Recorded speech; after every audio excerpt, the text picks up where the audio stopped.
Hello, good morning! Walking na naman tayo ngayong umaga. Dito na naman ako sa gilid ng NLEX.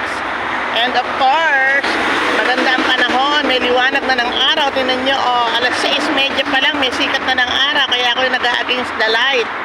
So, need natin mag-walking. Kung walang bagyo, pag walang ulan, talagang ginagampanan ko. Kaya nauutal tuloy ako na 1 hour ang aking pinaka mahinang lakad. Minsan 1.5 hour. Ayan naman, 1 hour na nagkakabuhol-buhol. So, yan. Diba, ang ganda ng araw, no? Sikat ng araw. At saka, syempre, of course, ayan, medyo dito tayo lumilim. So, yan. Kailangan talaga natin. Ito na lang ang aking pahinga. Ang pag-walking sa umaga. So, tara. Mag-walking tayo pag umaga. Stretch. And then, medyo, syempre, of course, kailangan din natin ng kaibigan. Diba?